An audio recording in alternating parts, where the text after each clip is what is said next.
Lift off in T-minus 30.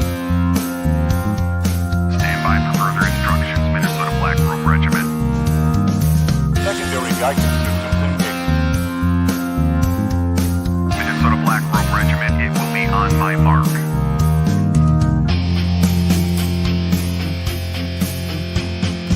All systems are a go. All systems are a go. Minnesota Black Robe Regiment, you are over the target. You are authorized to fire at will.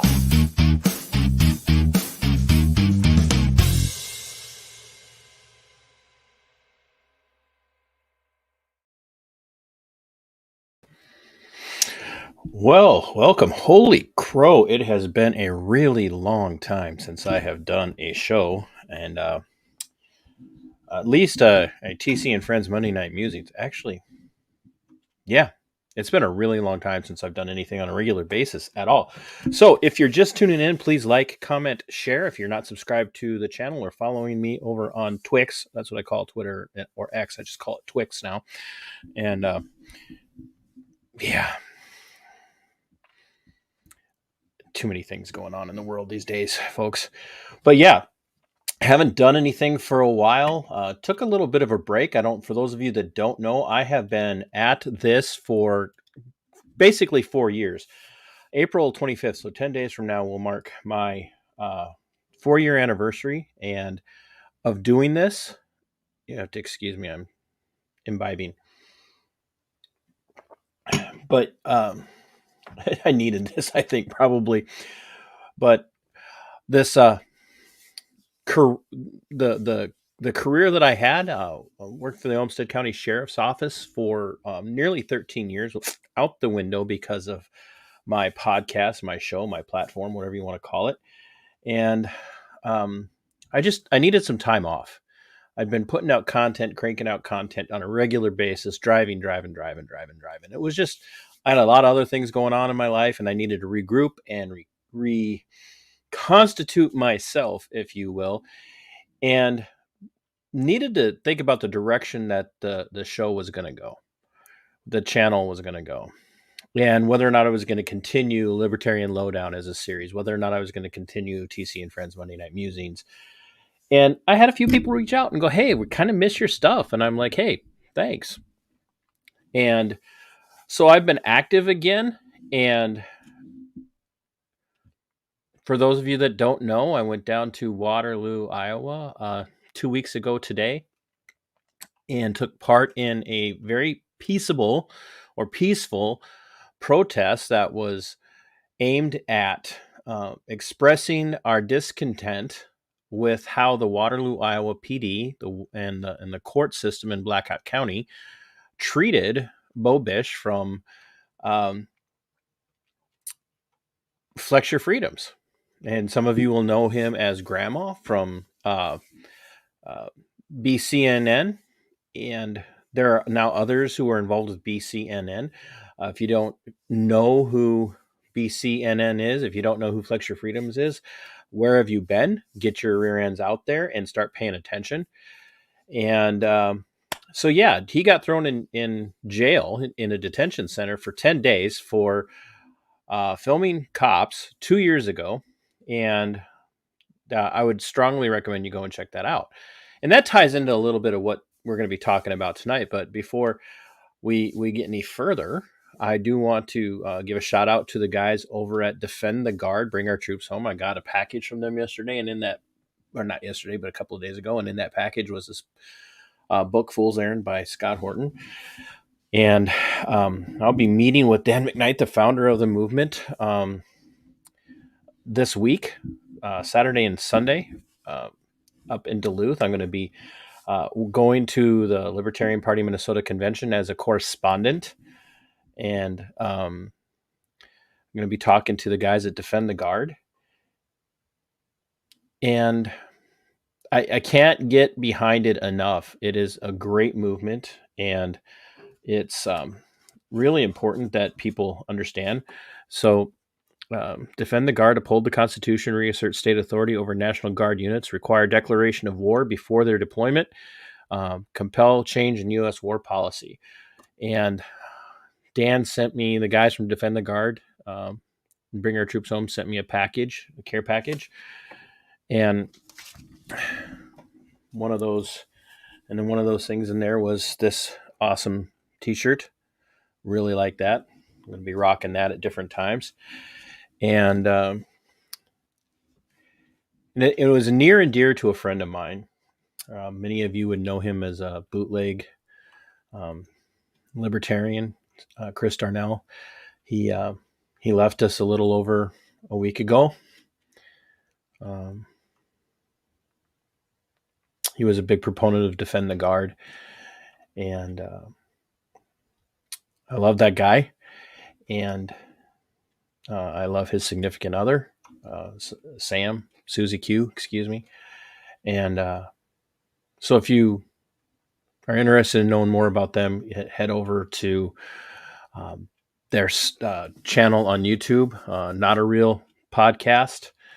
You can find their stuff on Twix as well, Twitter, Twix, whatever. And just be praying for them, sending thoughts, prayers, all of that, touchy-feely stuff that so many of you have different ways of expressing. But Susie Q is going through it. She's strong. She's a warrior. She's a vet herself. She was in the Navy. And Chris was Army brat. Not brat. He was a brat, but he was an Army brat, but not the way we think about it. But yeah, so anyway, the topic for tonight, and if you guys are interested in chatting, feel free to send messages as we get going on this.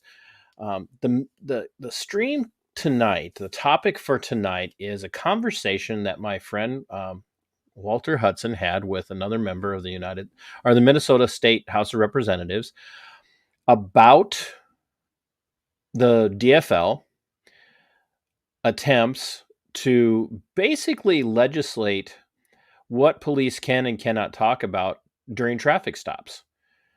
And I listened in on the conversation that Walt had with this individual. And what I walked away with is, one, Walt is a very erudite man. He's a scholar's scholar, if you will, in the layman's terms.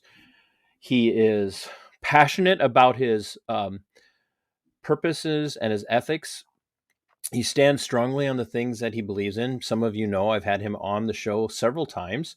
We don't always see eye to eye. We disagreed on Israel's response to October 7th. We both agree that what Hamas did was terrible and horrible. I just happen to think that Israel's response has been equally, if not, maybe overboard, terrible and horrible as well. We disagree on making felony out of straw purchases in Minnesota. And that stems back to the events in Burnsville almost 2 months ago now, where the 2 officers and the paramedic firefighter were killed by a man during a domestic standoff that went on for hours and hours and hours. I rue the loss of life that happened that day, not because they were first responders, but because they're human beings, and we do not, as individuals, in our natural rights, we have a right to life. And when someone unlawfully takes that life, that's wrong. It's not just wrong, and it's not compounded and made more wrong because they're first responders. It's wrong.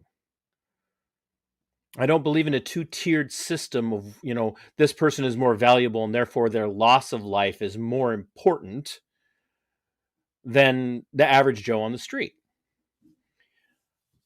And so I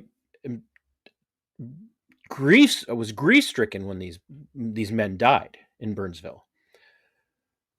But logic should prevail in the midst of emotion in those situations, and we should say, is the answer to that caving in to the hard left and exacting a felony, a felonious crime, or a felonious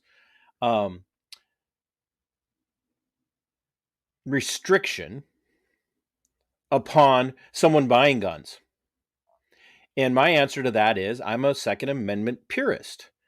I believe all gun control laws, any law directed at controlling firearms, what many on the normie con or con right would say responsible or reasonable firearms legislation. I refute and reject the idea of reasonable or responsible firearms legislation. I don't think there is such a beast. But there again, that's because I do my level best to remain consistent. And so these are a couple of areas where Walt and I disagree. Now, I can very rarely find any place where I agree with the DFL, with the Democrats. Just I don't have much, if anything, in common with the average Democrat. I just don't. Now, that doesn't mean there aren't Democrats out there, people who vote Democrat, vote blue, who I don't get along with or I can't get along with. That doesn't mean that I can't align myself with them if the topic that we're discussing or the issue that we're fighting for is right. Which, if some DFLer were to stand up and say, hey, TC, I'd love to take part in the Defend the Guard stuff. What can I do to help? I'd be like, right along. Yeah, here, let's sit down. Let's have a conversation over coffee, over a beer, over mixed drink, whatever it is. Let's get together. Let's talk about this. Let's work on this together. I could align myself with them if they would join in that fight. But by and large, I have very little in common, if anything, other than our humanity with people who are in the DFL or in the Democrat Party across the United States. So what I want to do is I want to listen in on this conversation that Walt has with this individual about House File 1832. And this conversation took place almost a month ago. And, Walt shared it April 10th, the clip that we're going to watch. And we're going to break it down as we're going through it. So without any further ado, and once again, if you're watching, please like, comment, and share.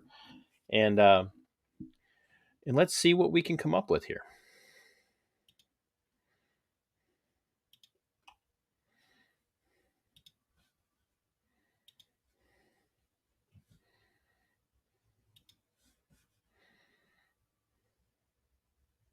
I'm wondering, like, if we're taking this. So here we go. Let's see what we can do. I mean, it's stated by your testifier, this is one of the primary points of contact or primary ways in which law enforcement engages with the community.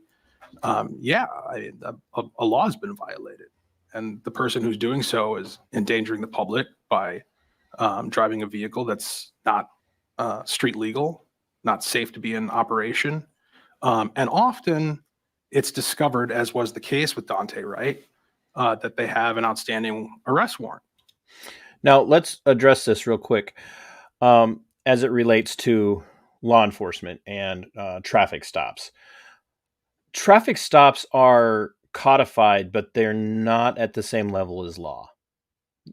There are certain laws that you do break in certain situations if you are violating traffic codes. There's felony fleeing. So if you're in a motor vehicle of any kind and you flee law enforcement, that's a felony. That is, a law.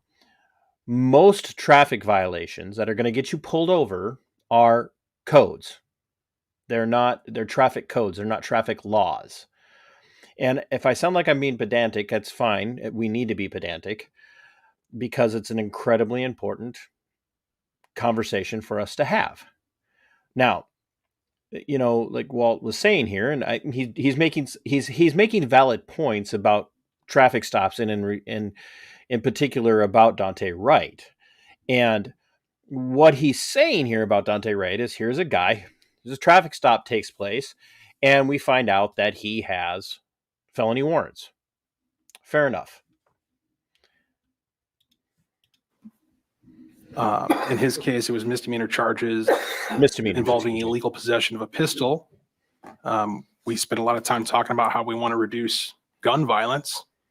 Occurs to me that one of the best ways to do that is to apprehend somebody who has an outstanding warrant for illegal possession of a pistol. Now, I don't know Dante Wright's criminal history. I don't know why it was illegal for him to have a pistol. I don't know if he had some felony convictions in the past. I personally believe that once a person has served their time, even with a violent felony, their rights should not be restored. Their rights are automatically theirs. It's not a privilege. So once they've served their time, they're off probation, off parole, whatever it is, their rights should be recognized again, not barred from them forever. But that's what happens in every state almost. These guys have to go and fight a battle to get their firearms back. So Dante had a warrant for misdemeanor possession of a firearm.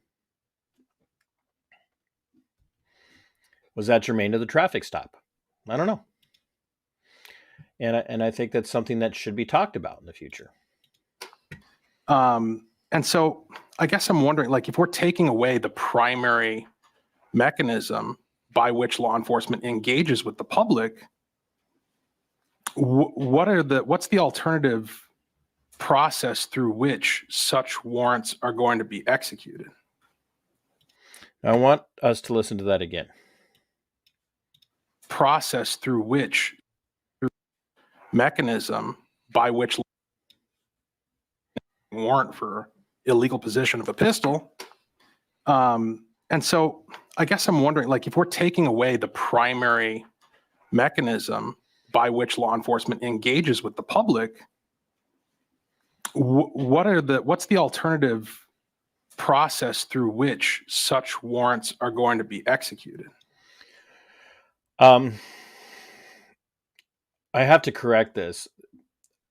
House File 1832, if you can't read it on the bottom, it says authority limited for peace officers to stop or detain drivers for motor vehicle equipment violations.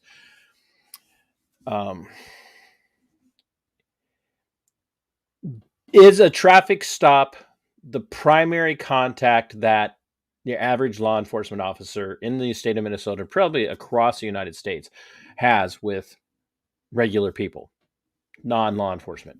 Sure. No dispute with that.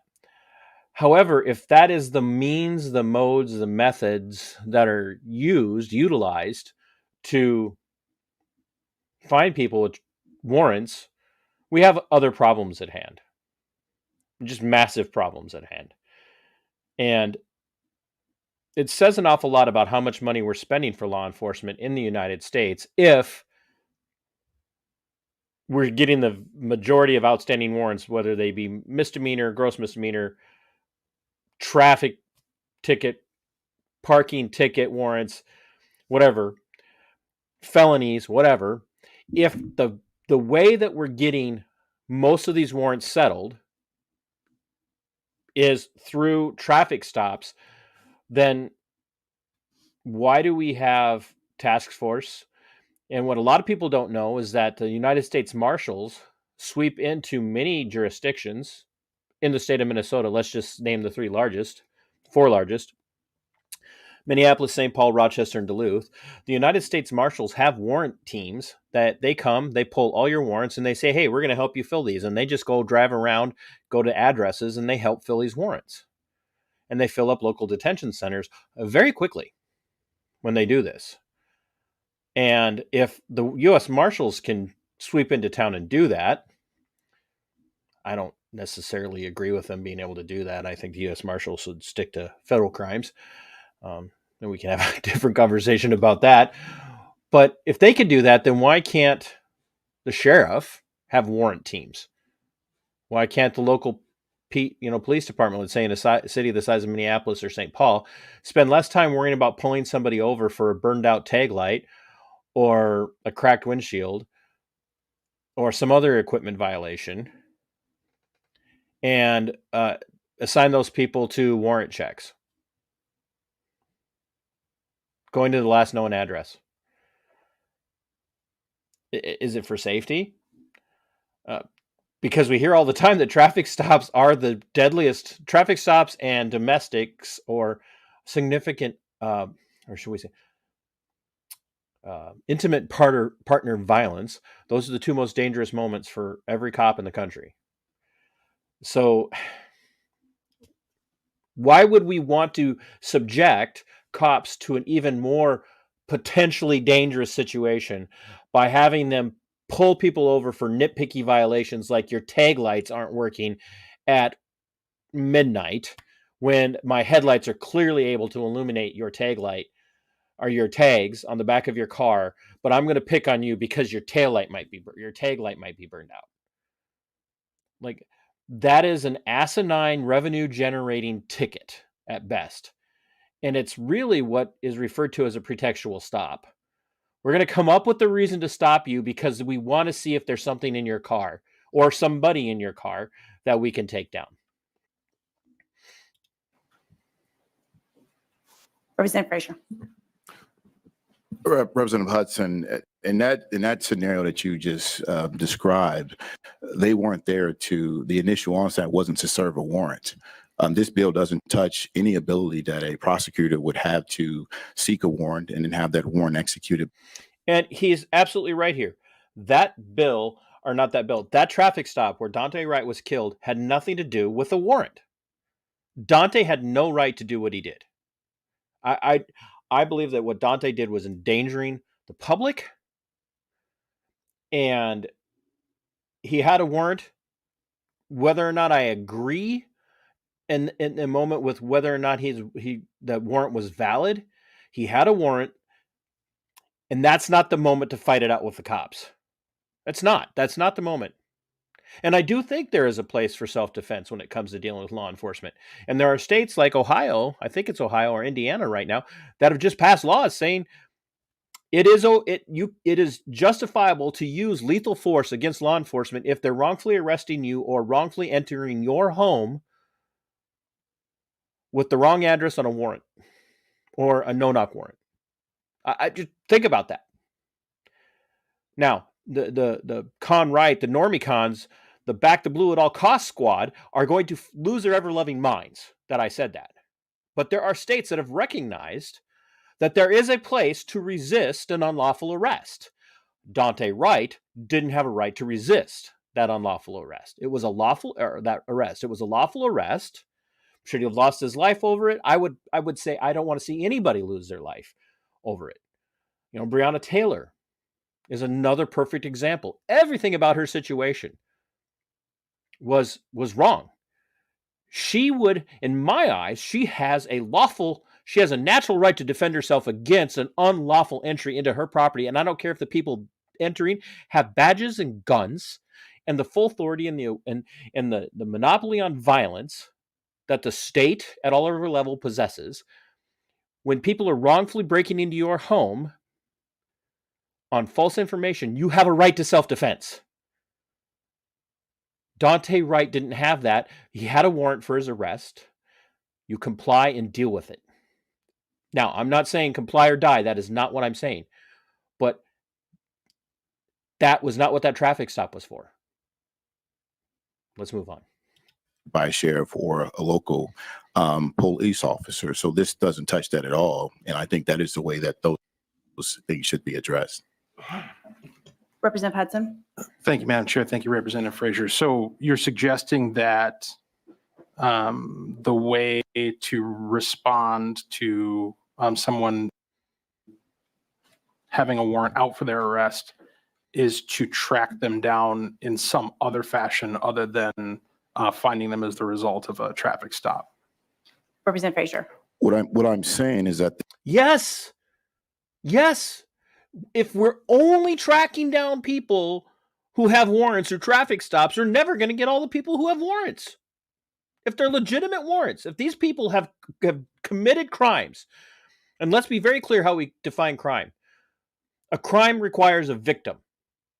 If you have stolen, have you assaulted, have you battered, have you committed breaking and entry, have you seized another person's property, I don't care how you say it, if you've committed SA, that's a victim. The state cannot be a victim in a traffic violation. The state's not a victim. So if your whole way of getting people who have warrants for who have victimized people, whether it be misdemeanor, gross misdemeanor, petty misdemeanor, I don't know, or felonies, if the state's only way of getting these people to have warrants is through traffic equipment or vehicle equipment violations during a traffic stop, that says so much more about the nature of law enforcement in the United States and in the state of Minnesota than we really want to admit. It should not be how we're getting people who have warrants.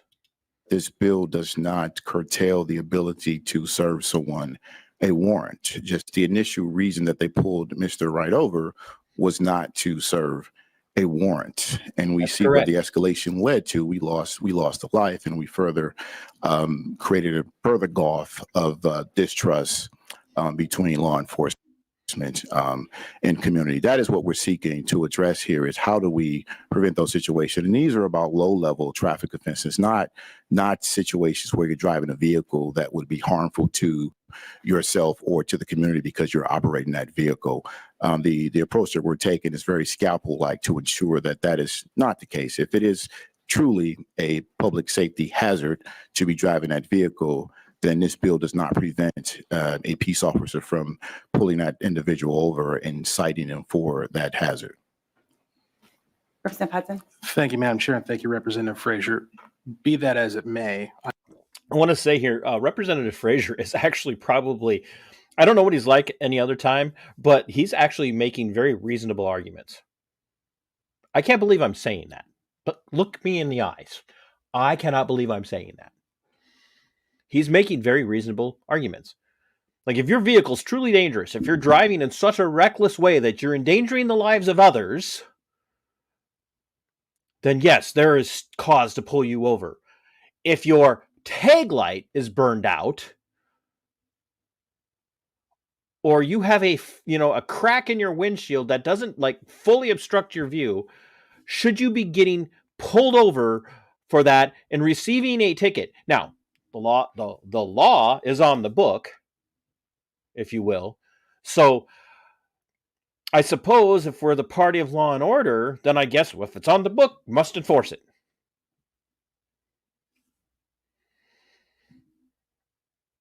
I mean, that's what the oath that cops take says.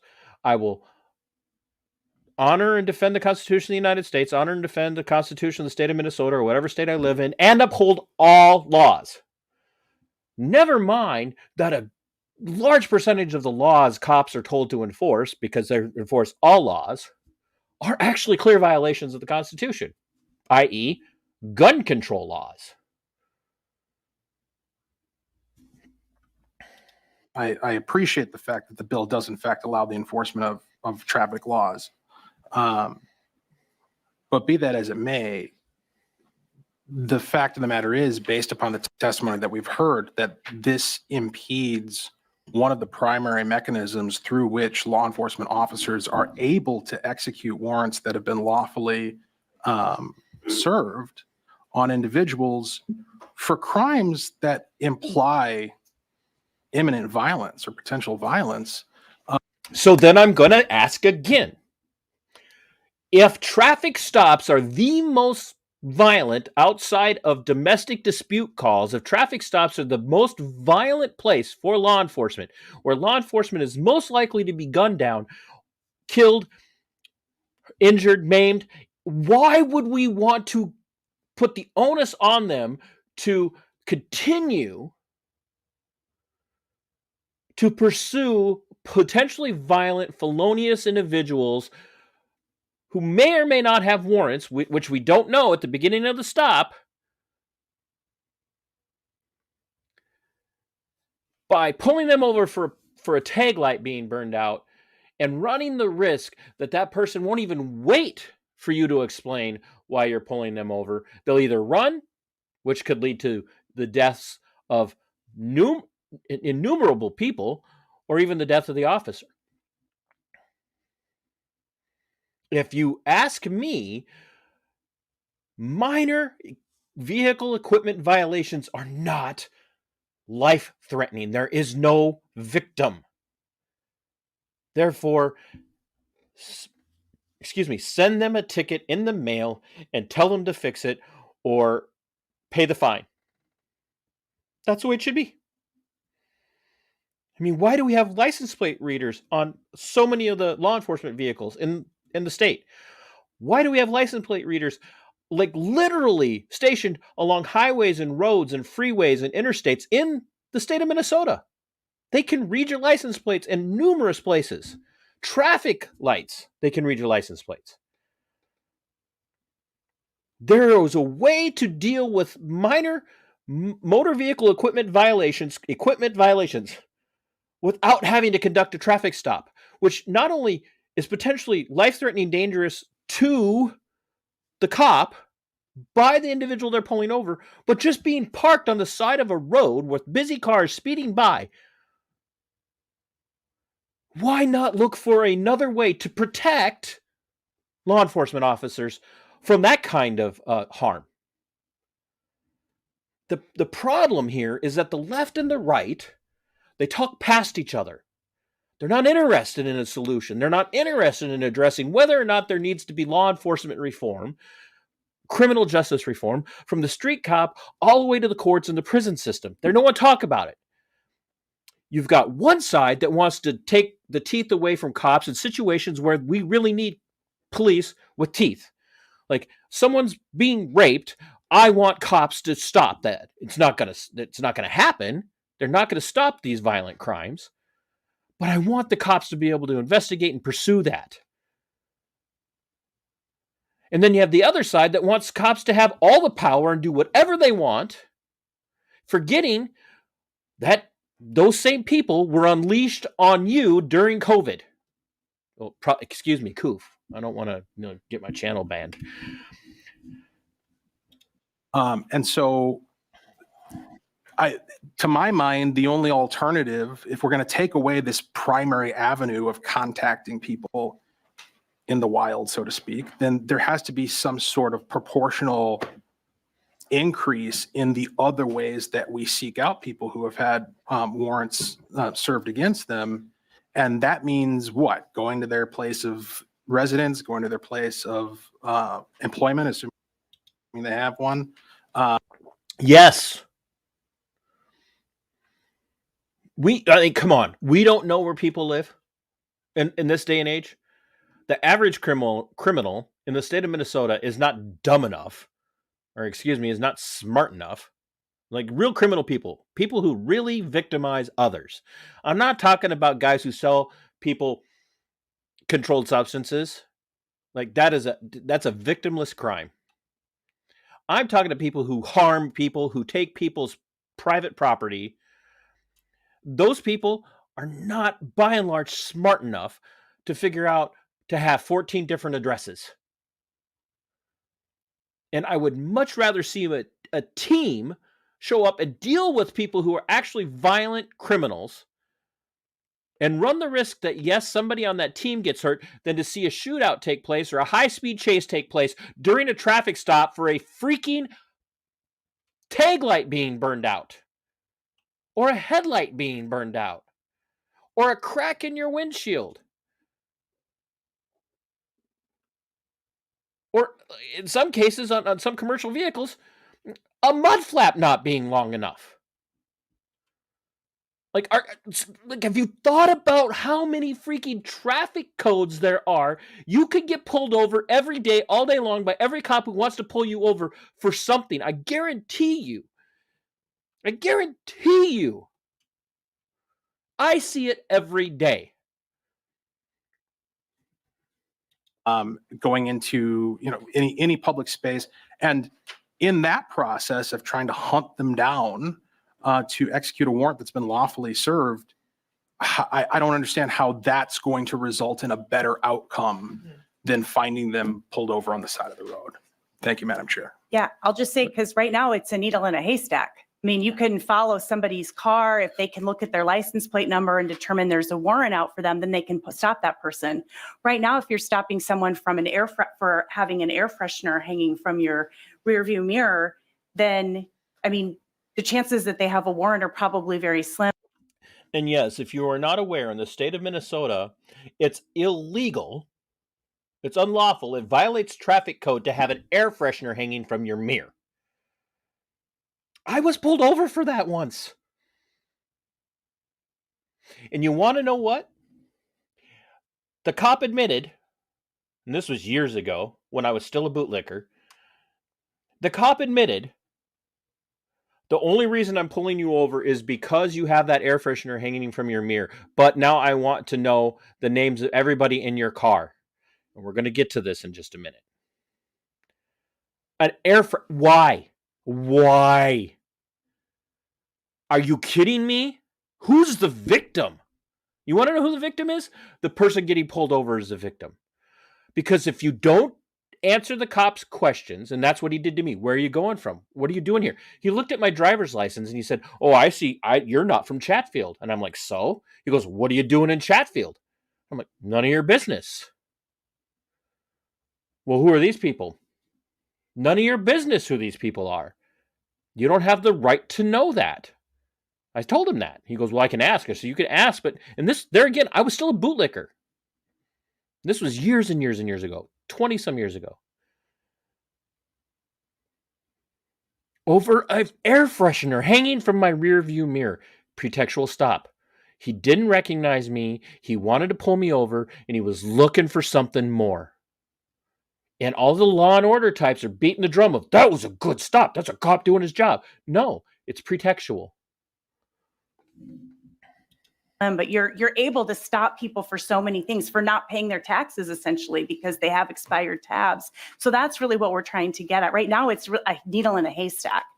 And so that's how I look at it. I am...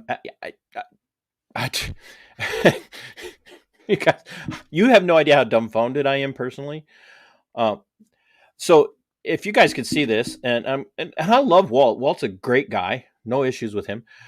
But what he says, what do you think of this conversation? A bill moving its way through the Minnesota legislature would handicap the ability of law enforcement to ask probing questions during a traffic stop. Who is responsible for escalation? The officer or the suspect? How do we execute warrants under this? Why are we relying on traffic stops to execute warrants? Who's responsible for escalation? It's always the duty of the cop to de-escalate. Always. Let me say it again. Always the duty of the cop to de-escalate.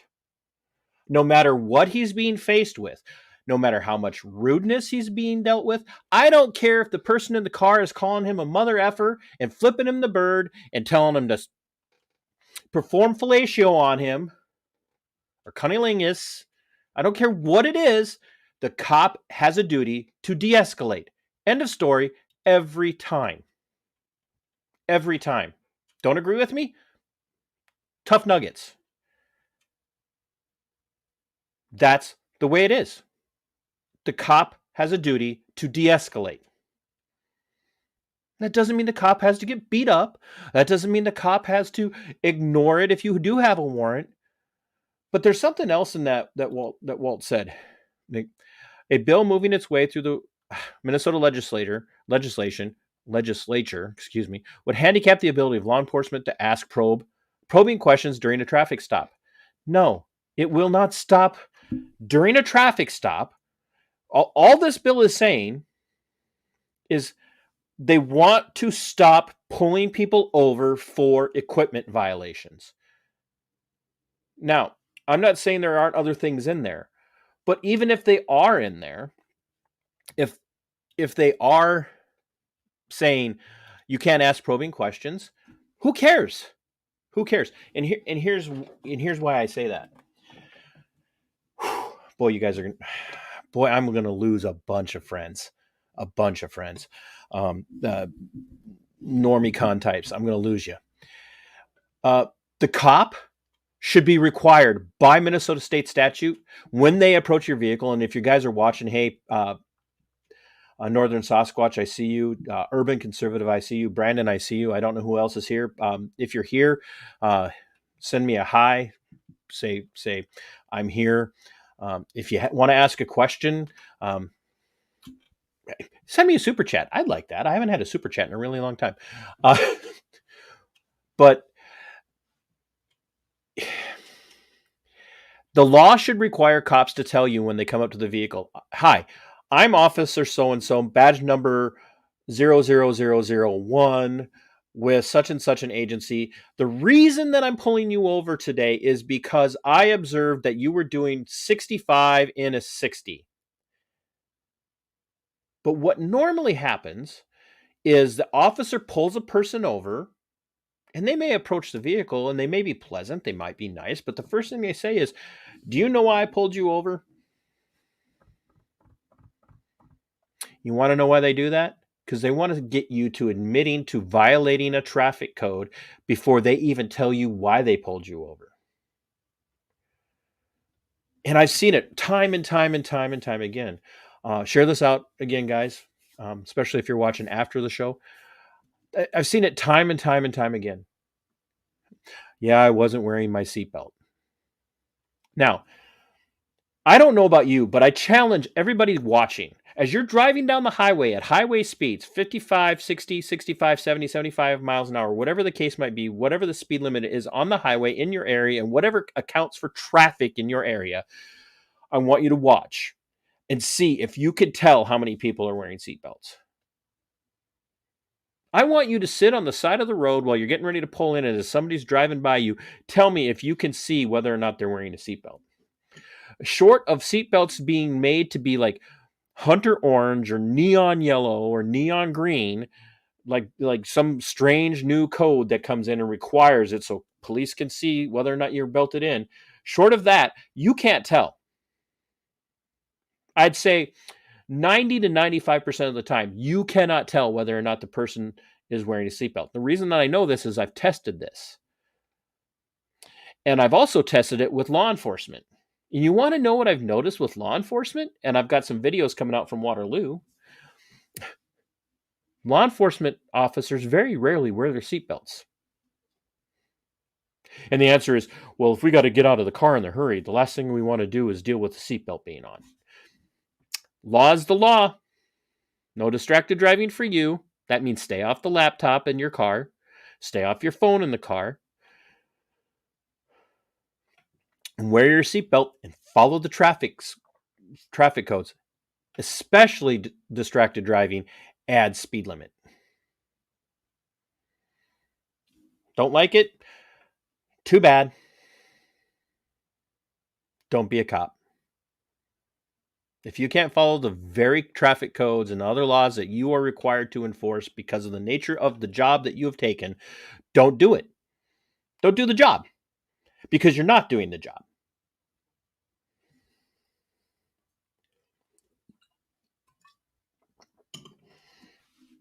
Now,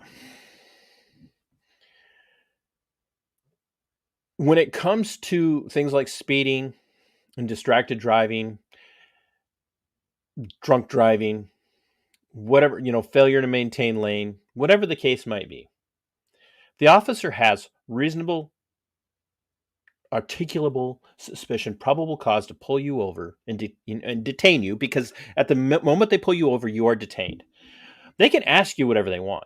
I think the law should be stated so that they have to tell you why they're pulling you over. And here's why.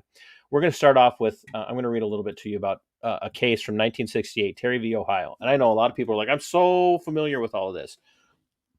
Excuse me. But in this case, an officer McFadden in Ohio saw some guys walking down the street. He didn't recognize them. They weren't from his neighborhood. He had never had any interactions with them. No one called about these guys. He pulls up next to him, jumps out, starts questioning them.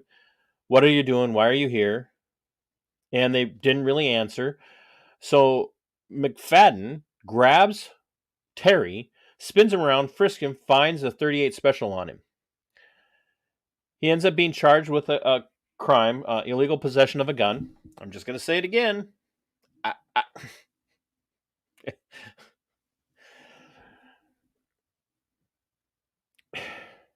It got him arrested.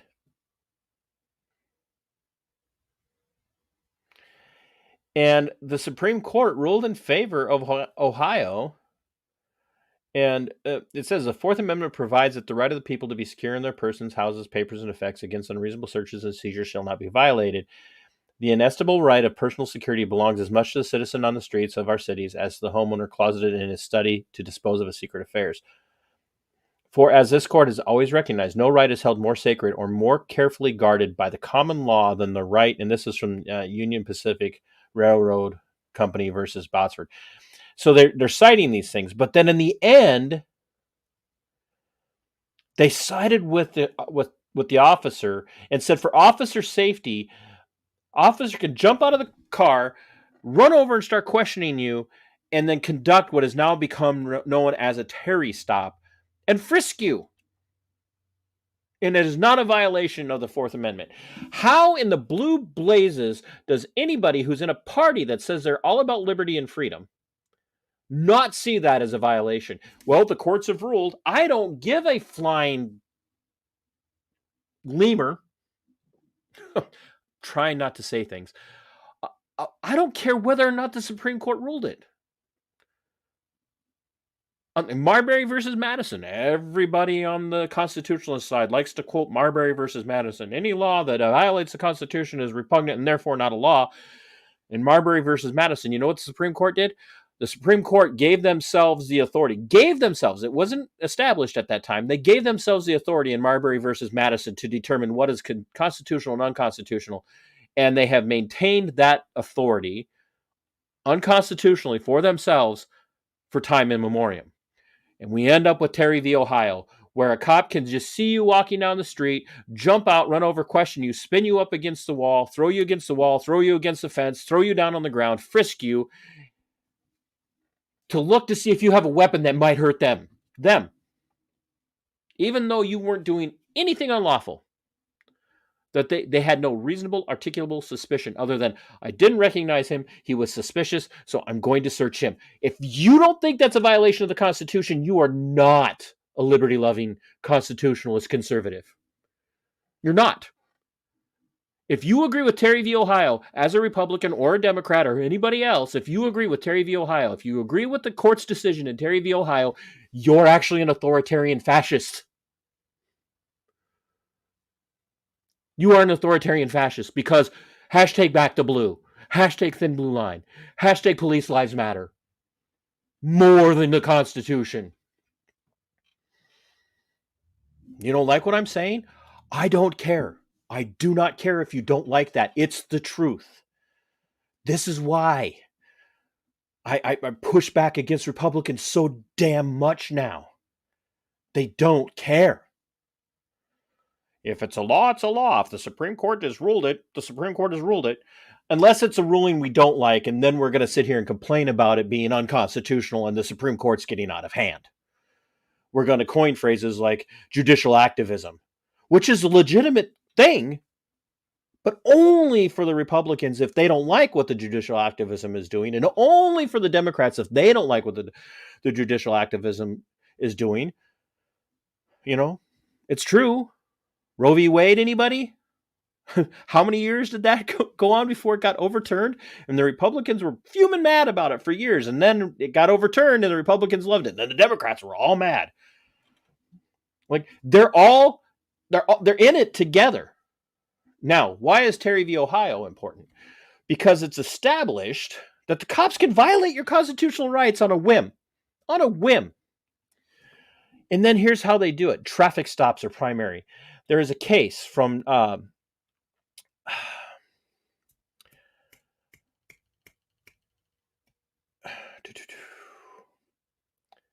was decided on April 21st, 2015, and the case is called Rodriguez v. the United States. So Struble, a canine officer, stopped Rodriguez for driving on a highway shoulder, a violation of Nebraska law. Just think about that. You're driving on the shoulder. Struble attended to everything relating to the stop, including checking the driver's, and I'm reading this from Justia, U.S. Supreme Court, including checking the driver's license of Rodriguez and his passenger, and issuing a warning. If you're the passenger in the vehicle, you do not have to identify yourself. Okay? You never identify yourself. Never. You don't have to answer questions. You don't have to give ID. You don't have to tell him where you're going. You don't have to tell him where you're coming from. If you're the driver, all you're required to do is show that you're a licensed driver, show in almost every state proof of insurance and proof of registration. That's it. Do not, if you're the passenger, talk to the cop. And never answer any questions other than, here's my driver's license, here's my ID, here's my proof, or here's my proof of insurance, and here's my registration. Other than that, shut up. But anyway, so, including checking the driver's license of Rodriguez and his passenger and issuing a warning. He then sought permission to walk his dog around the vehicle. Rodriguez refused. Because he can.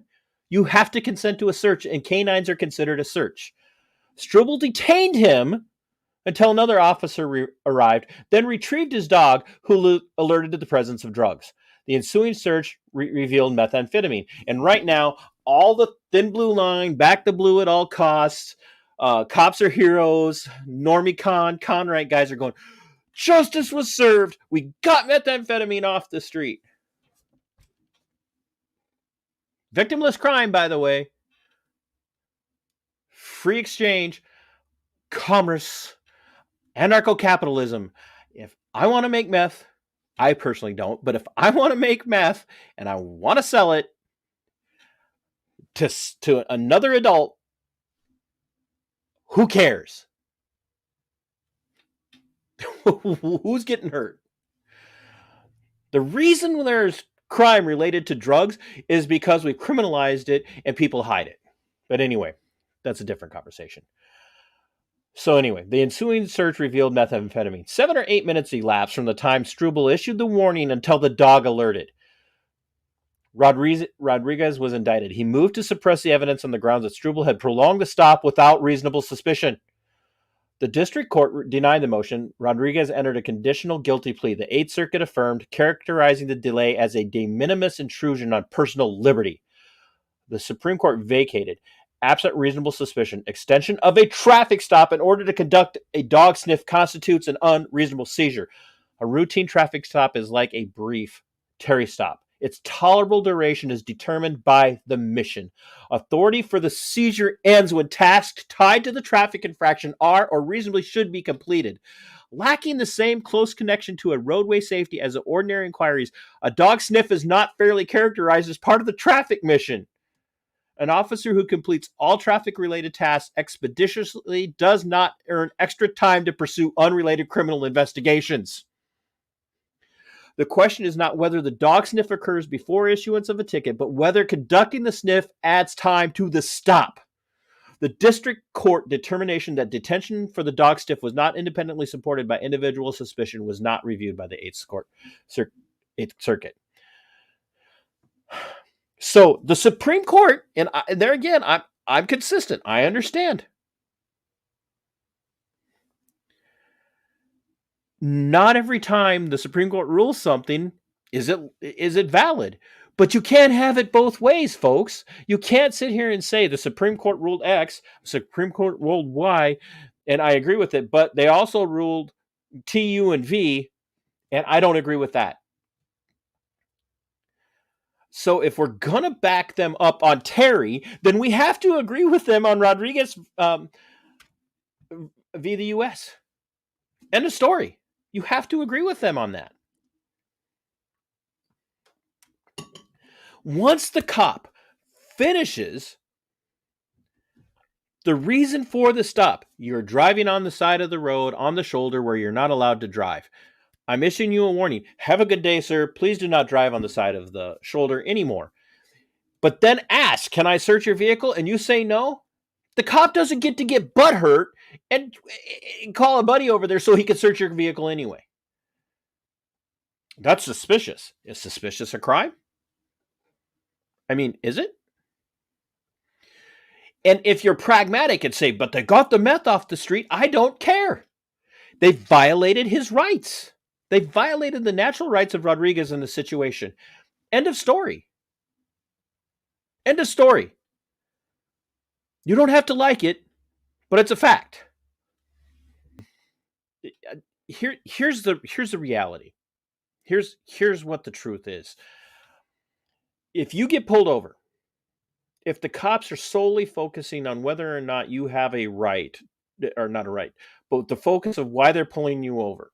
So let's say we just go ahead and we allow people to be, pulled over for like minor traffic or vehicle equipment violations. Tag lights burned out, a headlights burned out, a seatbelt is frayed, whatever the case might be. Your window tint's too dark, whatever the case might be. The officer should be required by law to tell you exactly why they're stopping you, ask questions about that, and they don't get to extend the stop to figure out who everybody in the vehicle is. They do not have the legal right to identify everybody in that car. End of story. They do not. Everybody in that vehicle they do not have the right to identify everybody in that vehicle. And you are not required by law to answer those questions. Don't talk to cops, ever. It will never help you. Talking to cops will never help you. It never ends well. That's why we have the Miranda warning or the Miranda statement, however you want to say it. You have the right to remain silent. Anything you say will be used against you in a court of law. Not can and will be used against you in a court of law. Will be used against you. How many times do I need to say it? Don't talk to cops. Anything you say will be used. I don't care how friendly he is. I don't care if you know him. I don't care if you share a drink with him on the weekends. You get pulled over, you don't talk to him. Don't talk to him.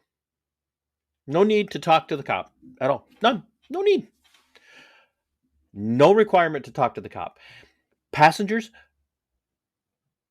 don't need to talk to the cop. Now, can the cop get you out of the car? Absolutely. The cop tells you to get out of the car. Don't argue with him because you're going to get tased. You're going to get the ever-loving crap beat out of you if you don't get out of the car. The cop tells you to get out of the car, according to Pennsylvania v. Mims, you get out of the car. Now, can the cop detain you for not identifying? Nope. Not illegal. It is not illegal to refuse to identify yourself as a passenger in a vehicle. It is not illegal. And I don't care what the reason for stopping the driver is. Well, we're looking for a car full of people. Okay. Well, you meet the description. So what?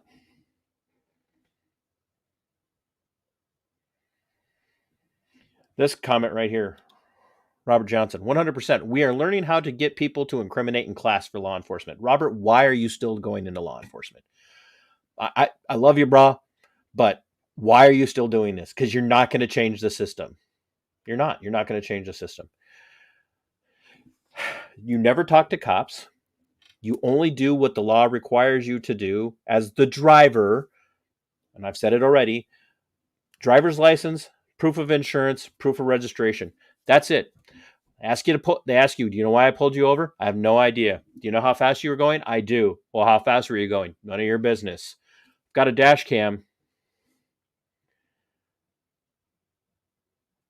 So what did your dash cam say you were doing? None of your business. You tell me how fast you think I was going. I'll see you in court.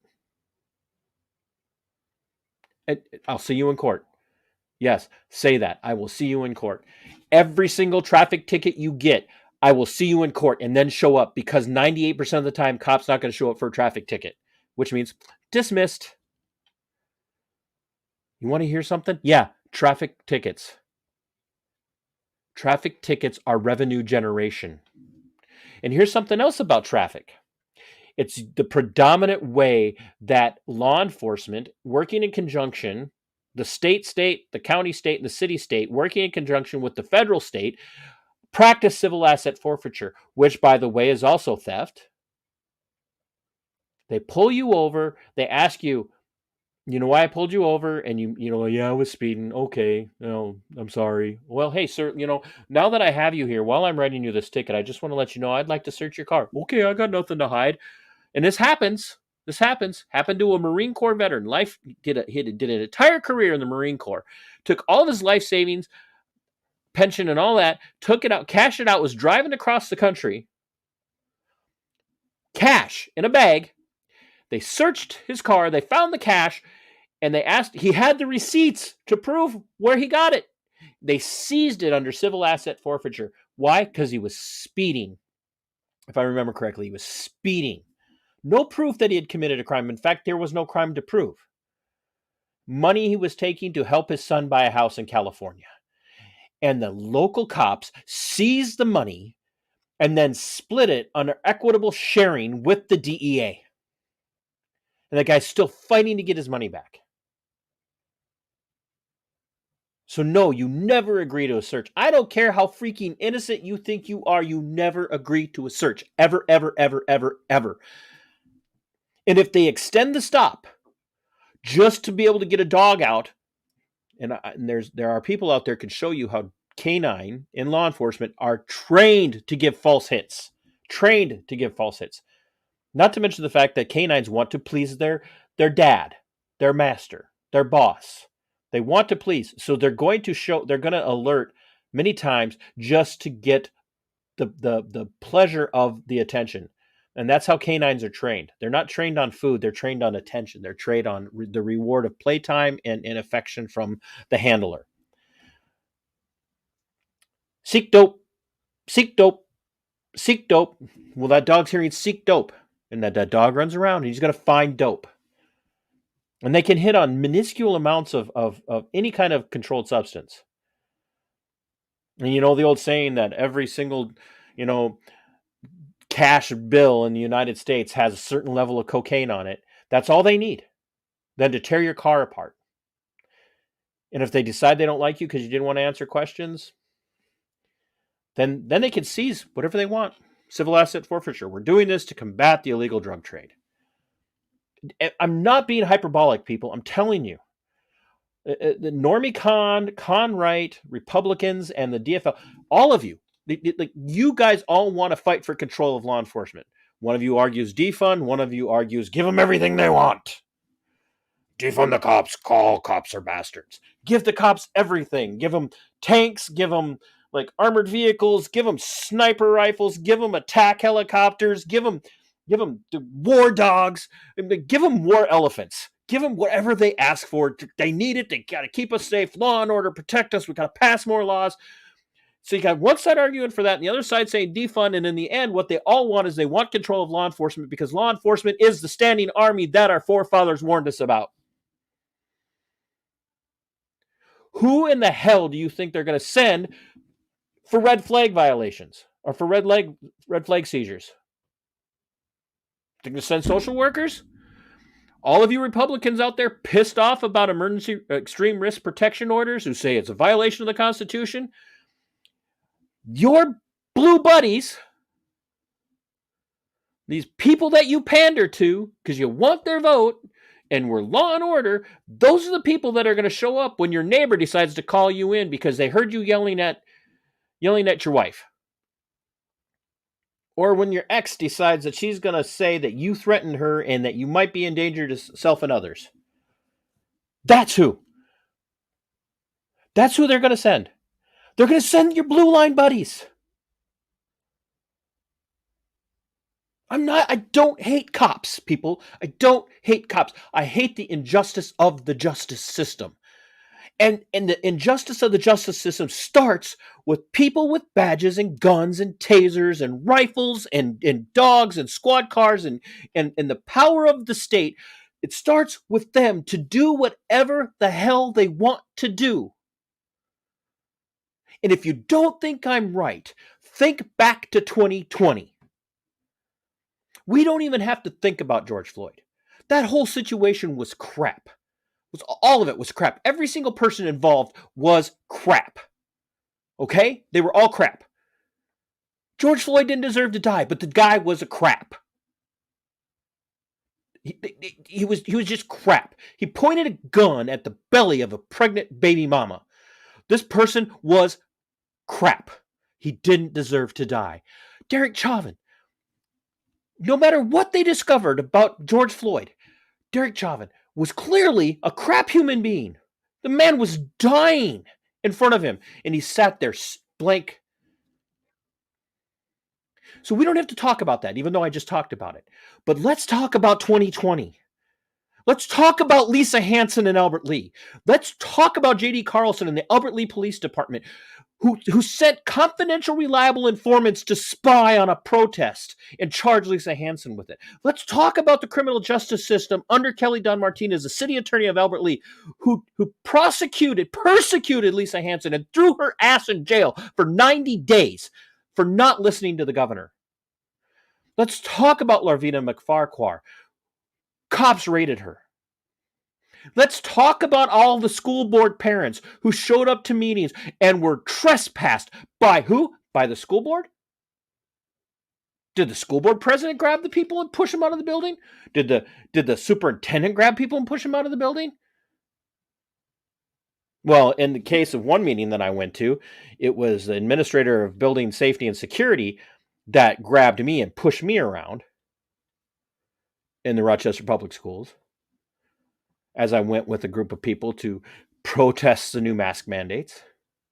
No, every single time that they want to tread on your natural rights, what most people call the Bill of Rights, the constitutional rights, they're your natural rights. You own them. They belong to you, whether there's a constitution and a Bill of Rights at all. Every single time they want to piss on your rights, they're going to send men with badges and guns and the authority of the state to do it, and you continue to support them. You continue to support the guys who showed up at the beach in California to arrest a guy on a paddleboard in 2020 because he was on a closed beach during COOF. You continue to support the men who showed up to a park in Idaho and arrested a mom for playing in a park with her kids during the COOF. You support the guys who showed up to a bar in New Jersey and seized all of his products because he said, I'm not closing it for the COOF. He didn't break any laws. He just wouldn't close. You support the guys who showed up to the pastor of a church in Florida who said, I'm not closing my church and we're not social distancing. And they showed up at his house with a warrant and they arrested him. That was the cops who did that. Cops. It wasn't some hardcore leftist who did it. It wasn't some hardcore communist who did it. It wasn't some far-right neo-Nazi who did it. It was cops. It was your neighbor who drives a squad home at the end of the day. It was your neighbor who puts on that uniform. And you know what? Under Minnesota law, if you refuse to follow executive orders pertaining to health emergencies, it's the cops who are empowered to come to your house and arrest you and put you in a camp. And if you don't think that's true, look at the Minnesota revised statutes. You want to know why black people are screaming bloody murder about law enforcement in this country? Because it was law enforcement who used dogs and water hoses on people peacefully assembling in Selma, Alabama. That's why our black brothers and sisters, and you all know I am not a leftist. Strong paleo-conservative, strong paleo-libertarian perspectives. It was our black brothers and sisters who had the cops unleashed on them. They unleashed dogs. They unleashed the water cannons. They used batons on peaceful people and beat the bloody crap out of them. And they've been warning us for years. And I am sorry it took me so long to wake up.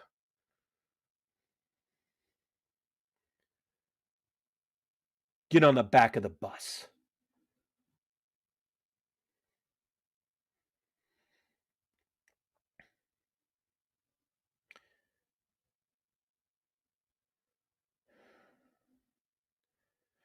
Wake up, Republicans. Wake up, DFL. Because you're no better. You're no better. You want control, and you will weaponize the cops to do what you want. And that's what 2020 was all about under the COOF. You wanted to see not how far you could push the average everyday person, but you wanted to see how far you could push the cops into doing what you wanted done. And you know what you learned? You learned you could push the cops, and 98% of them would do whatever you demanded them to do. And the ones who said no, they got rid of them. And I'm a nobody. I'm a no one, people. I'm a no one. I was a detention deputy. I wasn't a street cop. I wasn't a beat cop. But I saw it. And I said, I'm going to start my show. And I started it, and I lost my career for speaking out. I lost my career for calling these people out.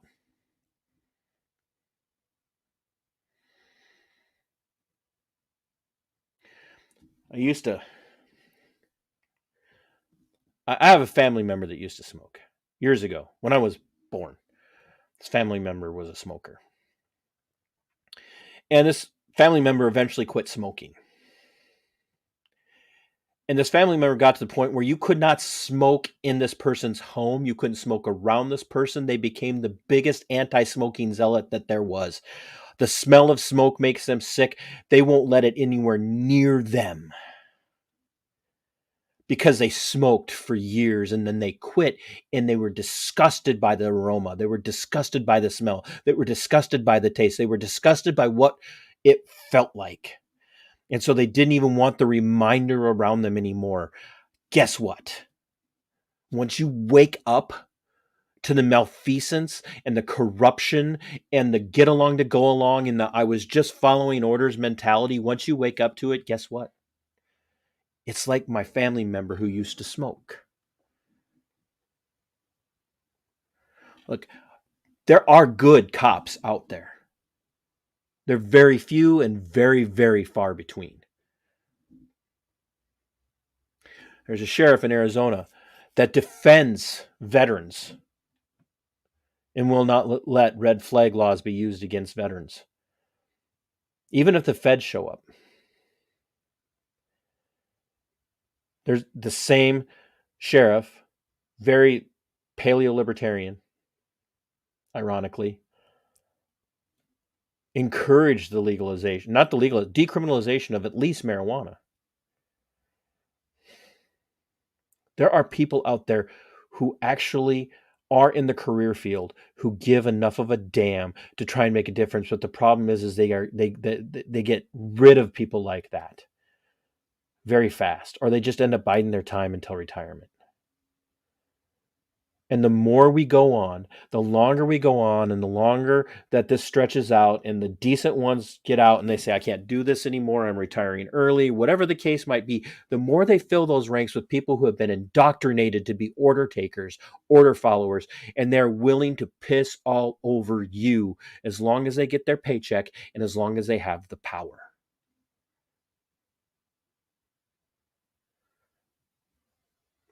So when I read this statement that the ability of cops to ask probative questions during a traffic stop is being stripped from them, I don't care. I don't care because I'm not required to talk to them. And what ends up happening with most of these guys, when you tell them I'm not talking to you, their petty little feelings get hurt and they start to look for reasons to pull you out of the car and arrest you. So no, I don't care if they don't like it. They shouldn't be allowed to ask probative questions after the reason for the traffic stop has been done. Pretextual stops need to go away. Equipment violation stops need to go away. Stop the person who's actually dangerous. And if your sole reason for using a traffic stop is to look for people who have warrants, imagine the amount of time and money we could save if we would just send tickets to people for minor traffic or equipment violations and instead focus those people on warrant apprehension teams.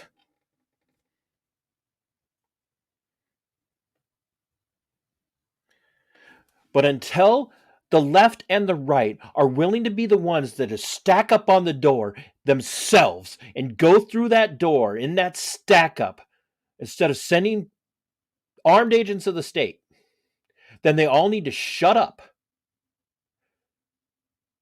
about their ideas of how law enforcement should be managed. Because right now, the only thing that we need to do in law enforcement is train these guys in the Constitution to the point where they've got it so memorized that when they wake up in the middle of the night from a nightmare, from the accident scene that they saw the night before, they're just screaming out the Constitution and the Bill of Rights. That should be the response. That's the kind of training that they need. They should be so terrified that they don't have qualified immunity anymore, which needs to go away, by the way. Qualified immunity needs to go for everybody. Not just cops, everybody in the public sector. Qualified immunity needs to go away. They should be so terrified that they don't have qualified immunity anymore that they think twice about even pulling a person over for a burned out tag light. Or putting their hands on somebody because the person refuses to stop filming.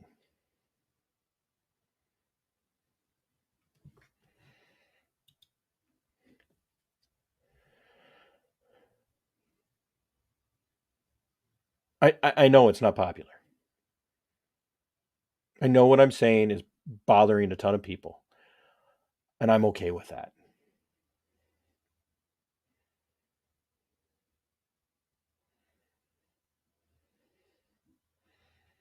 I want to show you guys something. I put this short up on my channel, then I'll put the link in the description of this video.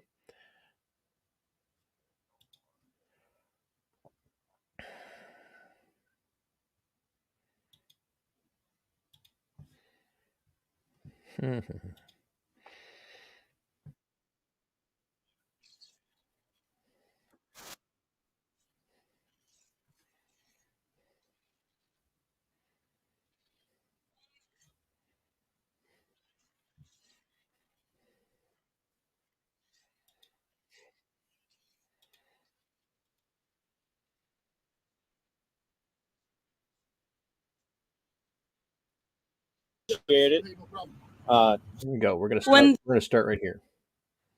I want you to watch this following video very, very closely. I have a story I want to tell you. I wanted to say thanks. What's your Woltman? Yeah. Sarge, appreciate it. Never know what you're gonna get.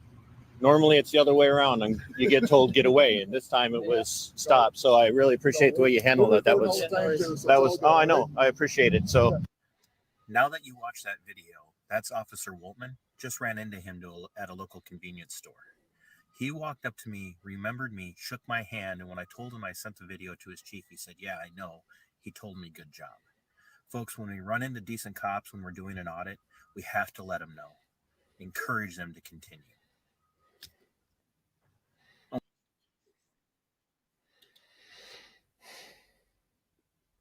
there are decent ones out there. There are good ones out there. And I'll be the first person to admit it, and I'll be the first person to thank them for it. We shouldn't have to thank them for being decent and doing their job the right way. But we do need to encourage them because maybe, just maybe, they can have an impact.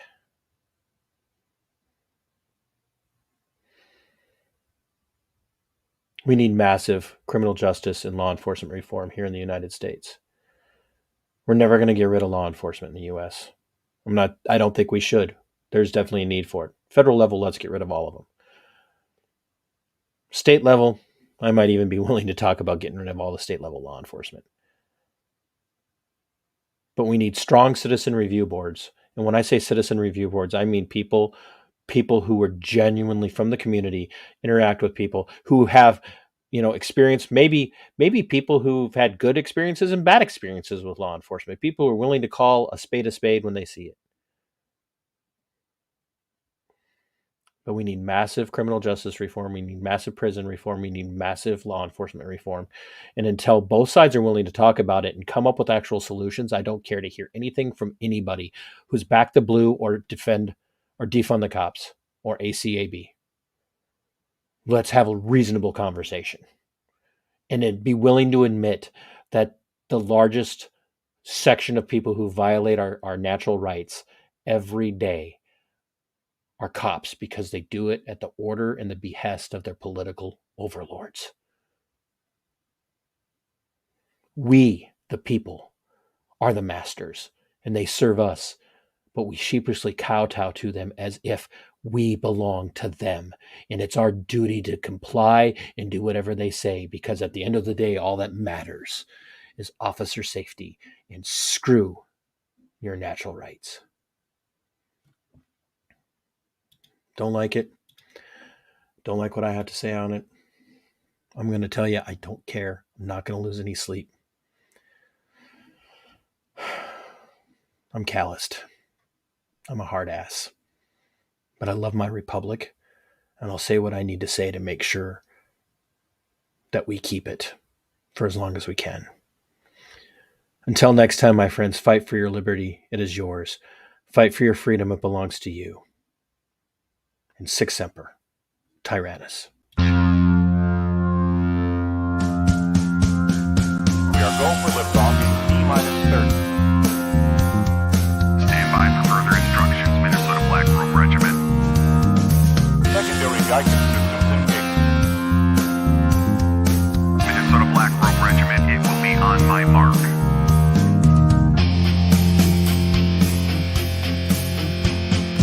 All systems are a go. All systems are a go. Minnesota Black Robe Regiment, you are over the target. You are authorized to fire at will.